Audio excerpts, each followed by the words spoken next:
Un recurso retórico utilizado por prácticamente todas las expresiones de la ultraderecha a nivel internacional es el que intenta instaurar un imaginario de la escasez. El gobierno de Javier Milei, corresponde reconocerlo, fue relativamente exitoso en instalar esta idea, por lo menos en una franja de la población. ¿Qué es el imaginario de la escasez?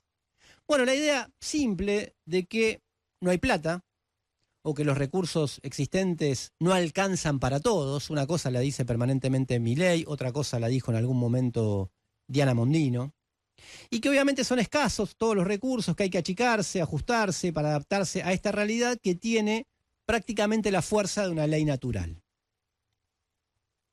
Este recurso va acompañado de otro que intenta direccionar la bronca o el malestar que la misma falta de posibilidades genera hacia abajo o a lo sumo hacia el costado.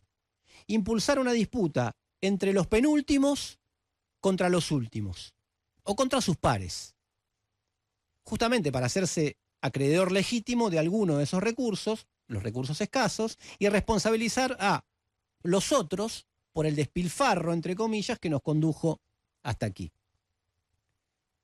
Esos otros pueden ser los empleados estatales, los piqueteros, los que viven de los planes, o simplemente los pobres. En muchos países en los que la inmigración es un problema, un tema constante, se apunta a través del racismo o la xenofobia contra la población migrante justamente para hacerla responsable. En otros, como el nuestro, en el que el racismo y la xenofobia están presentes, sobre todo contra algunos países o inmigrantes de algunos países, vecinos o limítrofes, pero directamente se apunta contra los pobres. La filósofa española Adelina Cortina bautizó a esta actitud o a esta ideología, que es un producto del neoliberalismo salvaje, como aporofobia. Algo así como miedo o aversión a los pobres. Ojo, este imaginario de la escasez, insisto, del que no está convencida toda la población, hablábamos con nuestro entrevistado de la pulsión igualitarista de un sector de la sociedad argentina, etcétera, pero sí se convenció una parte considerable, no surge de un día para el otro. Se construye con el tiempo. Primero por la existencia, obvio, y la extensión cada vez más amplia de la pobreza, de la precariedad, de la indigencia que se multiplica día a día en la Argentina desde hace décadas, la expulsión o la marginación de muchas de esas personas del mundo del trabajo, luego de los centros de socialización que son las ciudades, de hecho esas personas cada vez tienen menos derecho a la ciudad, para finalmente construirlos como un otro, cargarlos de todas las responsabilidades por la escasez, por la crisis, por los problemas.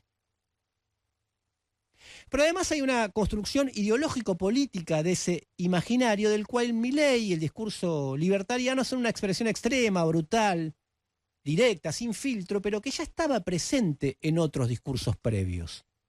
Por ejemplo, en todos aquellos que durante los últimos años construyeron justamente el consenso del ajuste.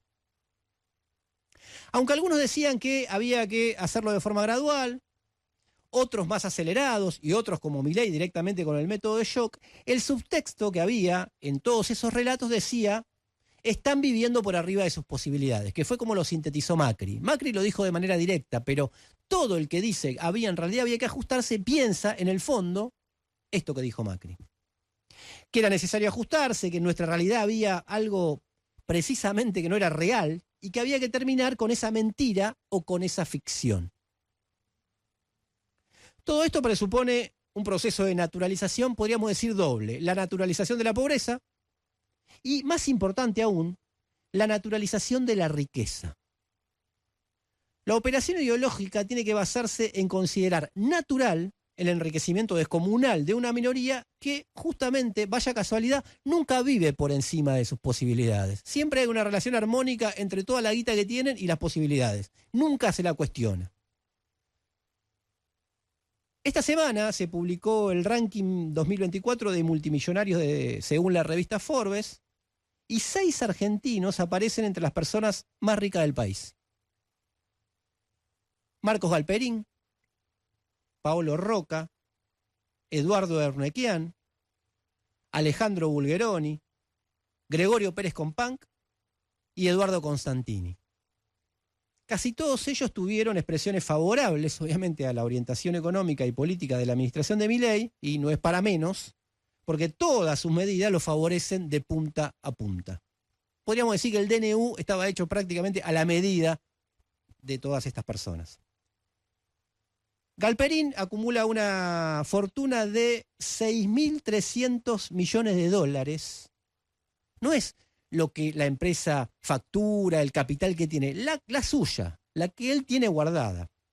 Aumentó su patrimonio en un 28%, era de 4.900 millones de dólares en 2023. El fundador de Mercado Libre reside en Uruguay desde el 2002. Solo volvió al país durante el gobierno de Macri. Cuando se fue el gobierno de Macri, se volvió a Uruguay. Pese a que se autonarra como el emprendedor que pasó de canillita a campeón, digamos, por la creatividad y el esfuerzo, la realidad es que, además de la explotación de sus trabajadores y trabajadoras, fue un gran beneficiario de la acción estatal. Esto lo contó en algún momento en alguna de sus columnas Pablo Anino, que Mercado Libre es una empresa beneficiada por la ley del software, que impuso reducciones a las contribuciones patronales y en el impuesto a las ganancias, por ejemplo. Además, pese a estos beneficios que tiene, Galperín figuró como beneficiario final de una empresa offshore en las Islas Británicas, en las Vírgenes Británicas, según la filtración de Paradise Paper. ¿Para qué se usan las empresas offshore? Obviamente, para evadir impuestos y fugar capitales. Paolo Roca, el CEO del grupo Techin, duplicó su fortuna en el último año. Tengan en cuenta lo que le pasó a ustedes y a la mayoría de los trabajadoras jubilados en el país en el último año. Duplicó su fortuna en el último año. Está evaluada en 2.700 millones, estaba evaluada en 2.700 millones de dólares en 2023 y en el nuevo ranking ascendió a 5.600 millones de dólares. Bueno, sabemos, está dedicado a la producción de acero, con proyectos de ingeniería y construcción, minería, petróleo, gas. Se está reconvirtiendo del acero al sector petrolero o energético. Gana más de 22.000 millones al año en ventas y tiene alrededor de 52.000 empleados. Techin es la empresa que más personas colocó en la administración de Milei. 9 de sus ejecutivos ocupan puestos clave en la Secretaría de Trabajo, la que está organizando los despidos de los estatales ahora, Economía y YPF, 9. Le sobran 2 para un fútbol de 7, le faltan 2 para un fútbol de 11. Un equipo entero prácticamente metió de su jerarquía en el Estado. Alejandro Bulgeroni, el presidente de Pan American Energy, una de las empresas más importantes del sector energético, a febrero de 2024 poseía un patrimonio, y lo debe tener ahora todavía, de 4.900 millones de dólares. Casi que triplicó los 1.800 millones que tenía en 2023. Hace unos días, en ese foro empresario en el que Milei habló a oscuras, Bulgeroni apoyó al gobierno, cuestionó al Congreso por no votar las leyes que manda el Ejecutivo, avaló el ajuste, y escuchen lo que dijo. Dijo, no hay otra forma de salir de esta situación que no sea con dolor. Bulgeroni, el tercero en el ranking más rico de la Argentina. Eduardo Arnoequian, nos lo recordaba Jorge Liotti, el dueño de la Corporación América, tiene una fortuna evaluada en 3.000 millones, un poco más pobre que todos los demás. En el último año su patrimonio creció en 1.100 millones, un 57%.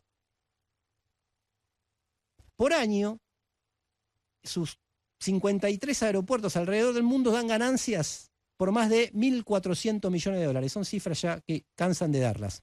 También está en la industria hidrocarburífera con la Compañía General de Combustible, está entrando ahí. Para este año se prevé que la política de cielos abiertos que está dentro del DNU, entre las tantas cosas que hay en el DNU, le otorgue obviamente grandes beneficios.